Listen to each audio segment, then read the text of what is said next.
Alright, y'all, what's up? Welcome back to another video. I'm not making three, but I thought I would throw in a longer video to kind of substitute for that. But y'all, reacting to scary animations today. I want to start reacting to some more scary animations. I just haven't. I don't know why I haven't been doing them. I enjoy them, but and sometimes they ain't scary. I'm not gonna lie. So if this isn't scary, I'm not posting this video. But anyways, we're reacting to 3 true Thanksgiving horror stories animated, y'all. I'm home alone right now. I ain't no sissy. I ain't scared of these little animations. If I'm being honest, I watched the animation version so I'd be less scared. But I'm gonna leave the channel down in the description. Let's get into it. Don't copyright strike me, please. I'm sorry. I already get it. Got the subtitles on too. Always been a pampered kid. My parents were high school lovebirds who immediately got married after finishing high school. My dad owned quite a lot of land. Hence, we were more well off than many people living in the town. I like this animation style, bro. And from outside, we were the picture-perfect family in everyone's eyes. But what happened inside the house was only known to us. We lived in what happened in the house, bro? Right beside vast. Don't sound good. I'm not gonna lie. My dad had a Chevy and often drove us to the market whenever we needed things. Even though everyone thought my parents were perfect for each other, they fought like animals every night. I guess with time, the young love died and harsh reality surfaced for them. My dad screamed at my mother, and she abused him in every way possible. Between y'all, would y'all? My mom was. What would y'all do if y'all wife was tripping out like this, bro? I'll probably just leave, honestly, dude. But it sucks. I feel bad for people that are actually going through this thing, like some stuff in real life. It's not good for the child. It affects the child the most, you know. Was the most toxic one, I believe. I saw her slapping y'all my dad and pushing bro. him many times, but my dad never raised a hand at her. I saw her slapping my dad and pushing him many times, but my dad never raised a hand at her. Our society has this weird mindset that domestic abuse can only happen one way. I love both my parents equally, but whenever my mom hit my dad and screamed at him, yeah, she's right there watching it too, man. I hated her. Increasing toxicity led to the usual consequence: divorce. My dad had to bear a lot as my mom went on giving suicidal threats. You trash, bro. It was the most disgusting phase of our lives. Our so-called people actually do that, bro. Apart. People actually like threaten to kill themselves if you like leave them or something. It's never happened with me, but people actually do that. That's just disgusting, dude. And my mom stayed in Georgia, and I came to California with my dad. My dad's lawyer proved how she abused him for years, and I too sided with my dad on this. Tears rolled down his eyes when he got my custody.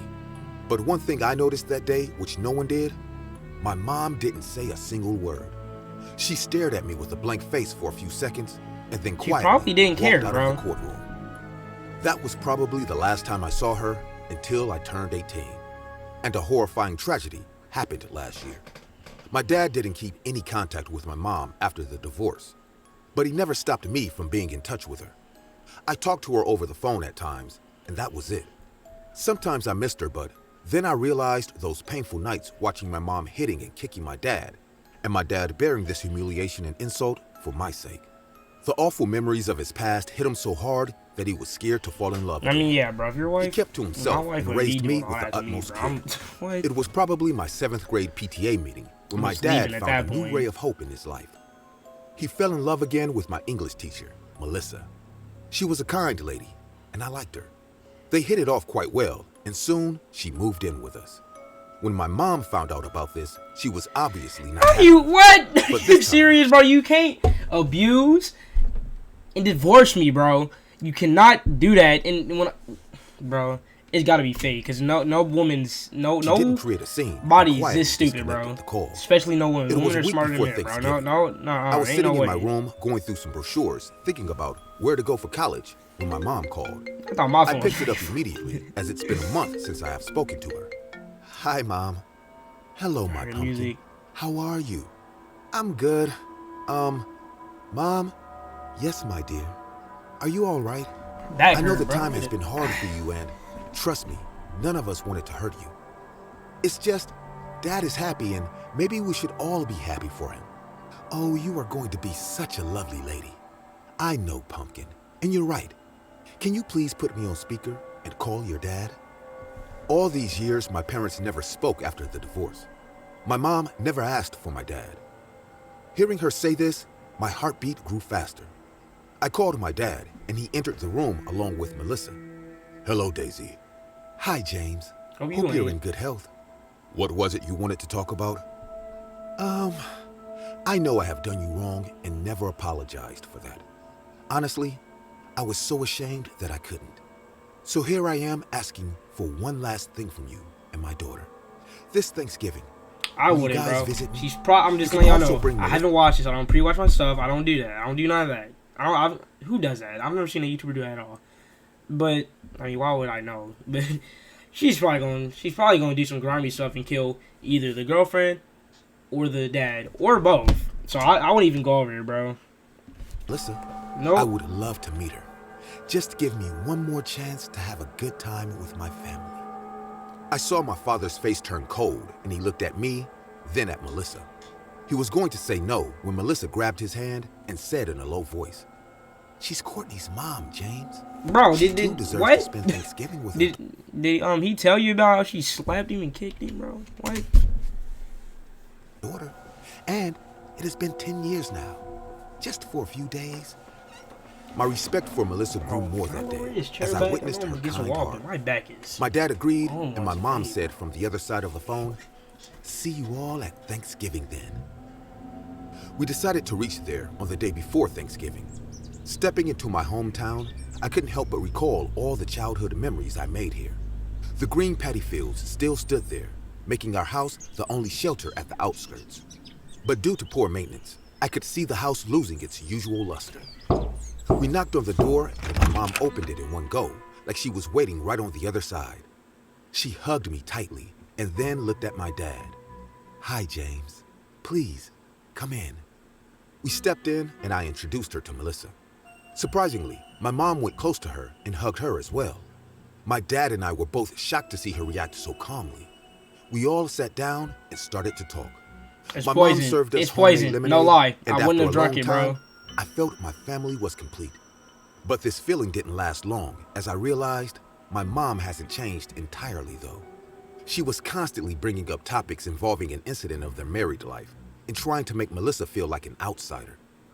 She went to the kitchen, and my dad started apologizing to Melissa for my Bro, I thought this was Thanksgiving, bro. I could see them regretting coming here, and I too felt this year's Thanksgiving is not going to be how I expected.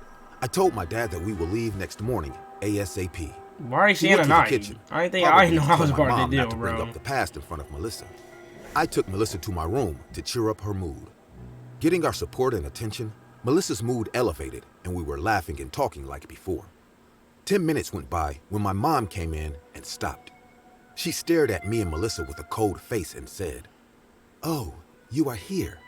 I was looking for you everywhere. You know, Melissa, my daughter is a sweetheart. She and I spent a huge time decorating this room. She often said, bro, she's really trying her best in her life. You know what, Daisy? Your daughter is right. Hold on, Daisy, no one can she's getting with her, bro. But sadly, you had such a beautiful family, and you ruined it all." Melissa walked out of the room like a badass, and I saw my mom's face turn red. Somehow, Melissa's on time, bro. And we all sat down for She really got with her, bro. While having the turkey, I found a wishbone. I decided to split it with my dad. My mom said to me, "Be careful what you wish for," and smiled. Honestly, I wished what any daughter would. Harmony between my mom and my dad so that I don't have to choose between them. Somehow, we finished the rest of the dinner and went to bed. It was around 3 a.m. when I heard heavy breath falling on my face. I opened my eyes and saw my mom standing near my bed in the dark. What are you doing here?" She's straight up tripping, bro. Fear. She her eye twitching. Smile, and her one eye twitched, making her look creepy. I would be so scared, dude. Imagine you sleeping on your bed. My bed's right over here. Imagine you sleep. You open your eyes and it's just that's looking at you. I would have hit her with a mean one. I know you wished for that punch would have been so fast, bro. Didn't you, pumpkin? Before I could reply to her question, my eyes went to her hands, and I saw she was on both her hands, and the water was dripping from those things. I jumped to the switchboard on the other side and turned on the light. "What have you done?"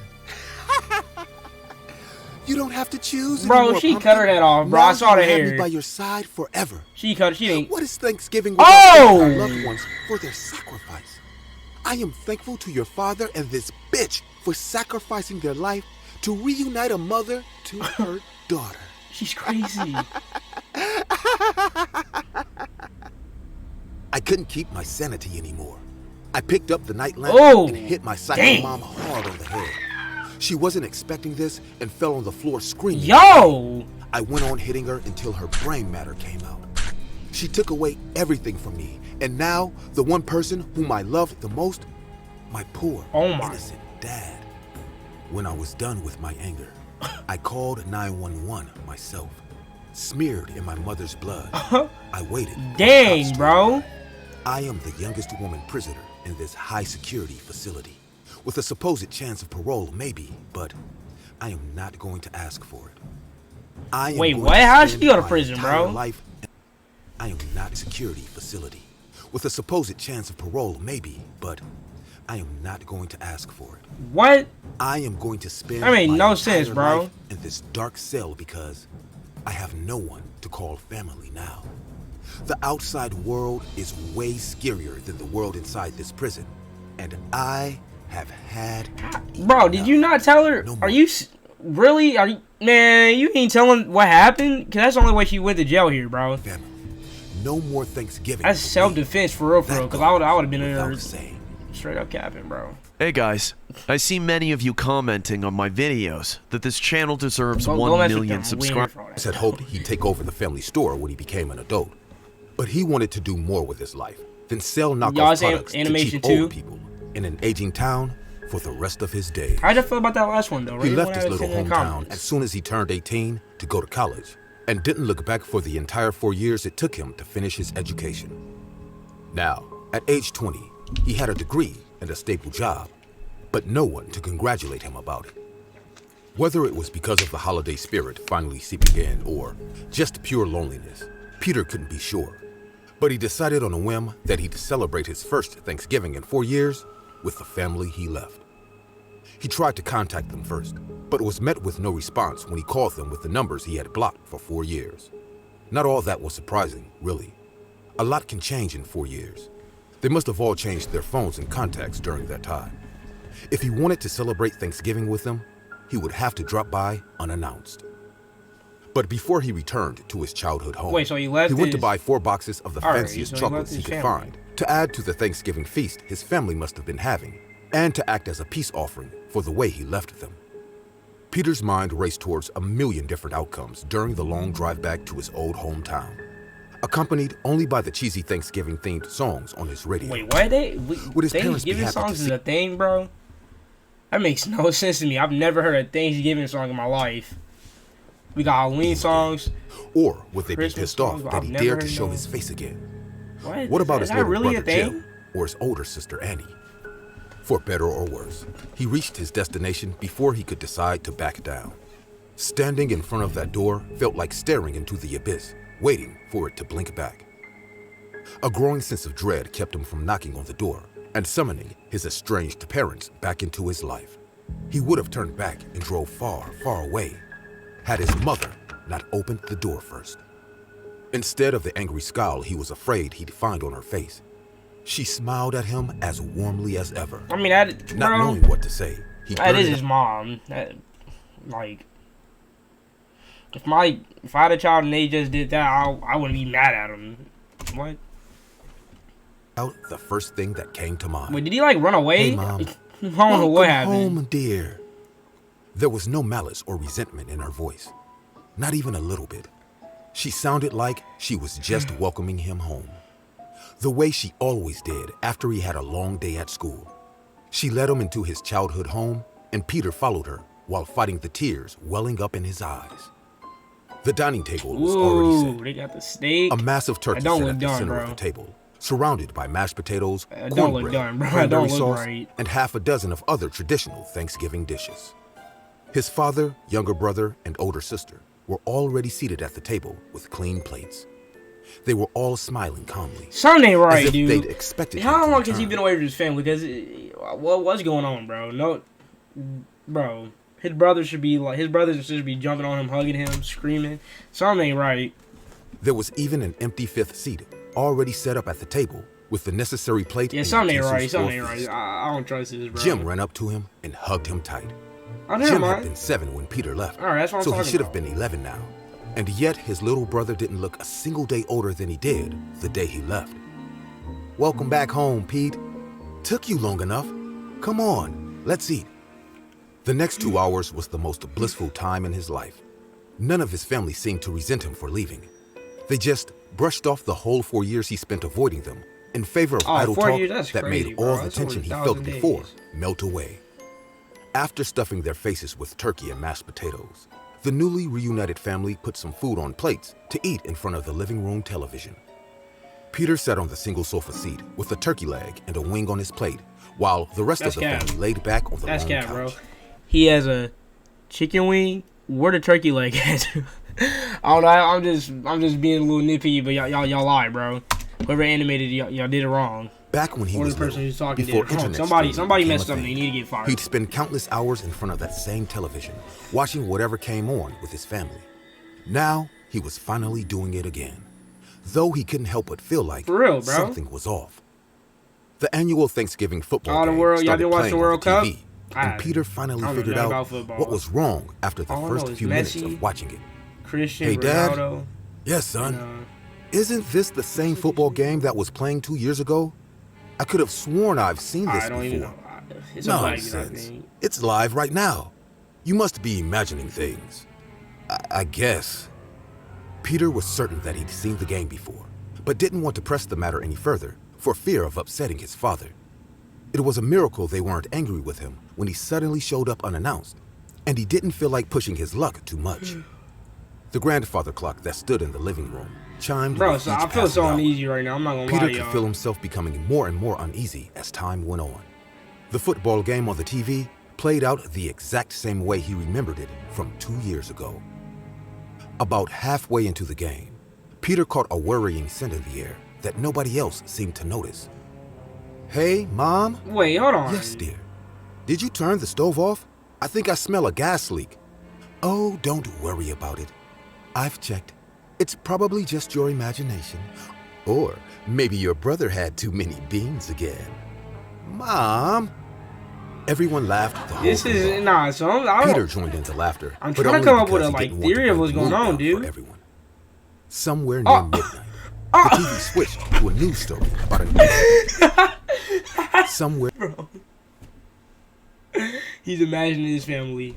They just spoiled it, bro. They just spoiled it, bro. But only because he's imagining his family. Look at this. Family of 4 dying in their home. Let me look at some. 4 people. He's imagining them, dude. Peter joined in the laughter. Sucks, dude. The TV switched to a news story about an incident that happened in their town. The reporter spoke from their newsroom about a family of 4 dying in their home due to a gas leak. Though he didn't reveal their names or the location of the home, it felt like some sort of... It's the animator, bro. It's the animator, bro. You need to get fired. Y'all need to give me... But his family didn't seem to pay too much attention to it. Peter was about to ask his mother to double-check the gas again when the grandfather clock struck midnight with a deafening chime. The moment it did, all of the lights in the house went out. Thinking that there was something wrong with the power, Peter pulled out his phone and turned on the flashlight function. When the light illuminated the contents of the plate in his hand, he dropped it with a scream and stood up from his seat. Instead of the succulent turkey leg and wing he'd been happily snacking on for the past hour, a half-eaten dead rat laid on his plate. That's disgusting, bro. He turned the light towards the couch where his family sat and immediately wished he didn't.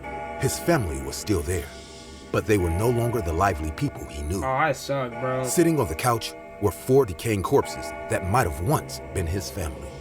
The empty black eye sockets stared into his soul as their putrefied lips curled into sinister grins that revealed their rotting yellow teeth and the maggots wriggling in their gums. Peter's mother, or what was left of her, uttered the last words he would ever hear with a foul breath that smelled like death itself. We've been waiting for you for so long. I ain't gonna lie to y'all. Peter's on that. He's on something, bro. He got loaded before he came, bro. He's a kind of scary dude. Like that just made me feel so uncomfortable. As a father of a daughter, this incident will haunt me for the rest of my life. My 16-year-old daughter, Emily, grew up to be the brightest young lady, and my wife, Rosalind, and I couldn't be prouder of her. Emily was so jolly that she made friends wherever she went. It was the month of November. Everyone was getting ready to celebrate the winter festivals coming our way. Our family celebrated Thanksgiving in my brother's farmhouse every year in Ohio. So we drove there a week before Thanksgiving to make some cheerful memories. One morning, I was headed to the bank to finish some important paperwork before leaving for Ohio, when I noticed a boy standing on the sidewalk facing our house and looking at the window of my daughter's room.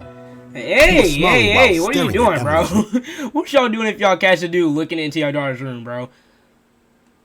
I'm going to jail that day. And he's smiling, pervert. Nasty, bro. Boom.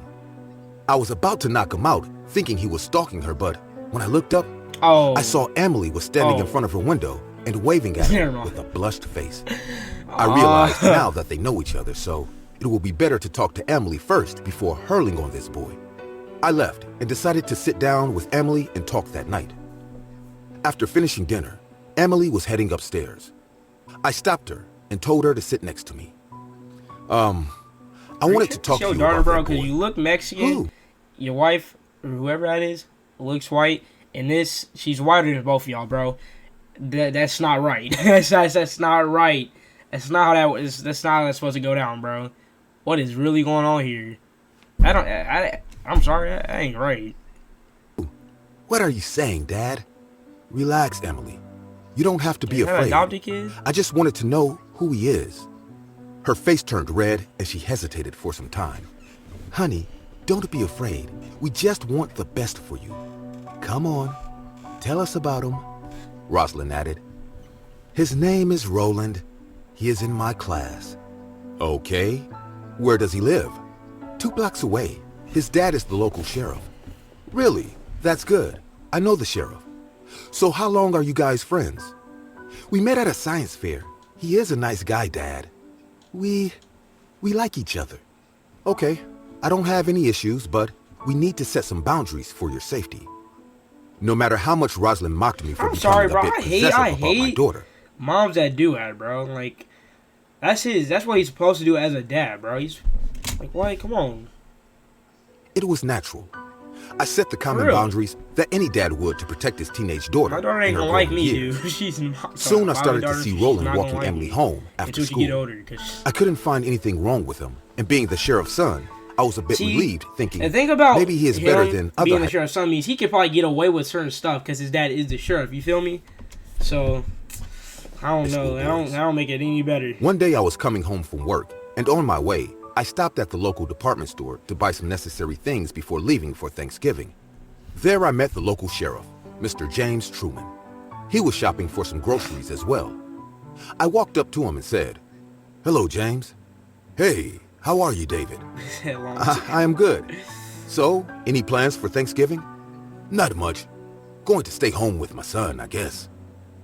"Talking about your son, are you aware that he and my daughter are becoming friends now?" I expected him to be happy about it, but instead, his face turned all serious and he replied, "I see." Whoa. What happened? Is something bothering you?" "No, just hoping they will be friends and nothing else." Saying this, he walked past me, and I felt very humiliated. I couldn't move for a few minutes as his sudden rude behavior caught me off guard. Rude, bro? I came home and told my wife about this encounter. She too couldn't guess what could be the reason behind Sheriff James' off-putting attitude. I mean, both the kids belong to good families, then why did he seem so upset his son was going out with my daughter? I didn't tell Emily all about this because I didn't want to complicate things for her at such a young age. We started to pack for our trip, and slowly this matter slipped away from my mind. 2 nights before our trip to Ohio, Emily came to me and said she doesn't want to go to her uncle's farmhouse. Oh, she wanna go over I asked her dude's why. house, bro. Emily remained That's silent, what it is. You wanna keeping go her over face dude's down. house. I asked if she wished to spend Thanksgiving with Ronald, and her face lit up immediately. I couldn't see my daughter sad, so I told her Ronald can come with us if he wants to. Emily ran to call him, but make sure his father would... animation. Y'all gotta fire both of them, dude. They gotta fire both of them. His name's Roland. Who's Ronald? Am I tripping, bro? Go back in the video for me, because I ain't doing it. Go back in the video for me, please, and make sure I ain't tripping, bro. I thought he said it was rolling. Y'all need us. The main reason why I allowed Ronald to tag along was to keep my daughter close, and also not to break her heart at this vulnerable age. Ain't getting it done. The next morning, Ronald came to my house. We talked about this entire trip thing, and I was stunned to see how confident he was. He was way more mature than half of the kids his age. He said his father has approved, and he is ready to come with us. Without much ado, we hopped into the car. He got a lot of like confidence doing that, bro. I would, if I was in the car with my girlfriend's mom and dad, I would not. It got on the road. Like that, bro. Ronald was very well behaved, and my wife Rosalind kept saying the entire journey how cute they both looked. After driving for 3 hours, we reached Crystal Lake. What? The sun was about to set. Weird to say to me. A dying yellow light mixed with a blue night sky made the horizon look like a dream. My brother and his family greeted us in the house, and Emily introduced everyone to Ronald. To my surprise, Ronald won everyone over in a very short span. He was helping in the kitchen, playing with the kids, and also showed interest when we watched the game. It didn't feel at all like he was an outsider. Although he was settling completely well, I couldn't help but feel a bit weird about all this. Don't know why. Things were seeming too good to be true to me at that moment. As the night fell, we all sat down for dinner, and everyone was laughing and cheering. I was about to shove a big piece of beef steak in my mouth when my phone rang. I noticed it on the couch, so I got up and walked to get it. Everyone else didn't pay much attention to me and kept enjoying themselves. It was a call from an unknown number. As I picked it up, I could hear sirens of cop cars driving at fast speed as the sound of wind hovered through the phone speaker. Hello? Who is it? David, you must listen to me. This is Sheriff Truman. Act calm and go somewhere where my son can't hear you. Please, don't ask any questions or take my name. Just do what I say. Even though I was confused like hell, my instinct said to follow the sheriff's instructions. Without expressing anything, I slowly walked out of the room to the back garden of the house. I closed the glass door behind me and no one noticed me. Oh, bro, what's going on, dude? I am alone now. What the hell is going on, James? Where is Ronald now? In the living room, eating dinner with my family. Will you please tell me what's going on here? David, my son is a deranged psychopath, and the only reason I... What? You serious? Why is he out roaming on the streets then, bro? Man, I would've hung up the phone, slid the door back open, ran there, roughed Roland up, and then as soon as he got there, I would've roughed him up too, bro, because you should have told me, bro. Away from your daughter was to keep them both safe. I know I should have done something earlier, nah. But as a father, I kept on burying the vicious crimes he did since he was 4 years old. First, he killed his pet dog, and then started harming animals. But when he bludgeoned my wife to death, knowing she was pregnant with another child, I realized what devil we had. God, you shape your children, so what are you on, bro? You probably on the same stuff he is, dude. He can't share those when he thinks as his close ones. Messed up here, I didn't permit him to travel with you guys, so he threatened me with a gun and tied me up in the basement. When I finally managed to set myself free, I noticed he was going with one of my guns.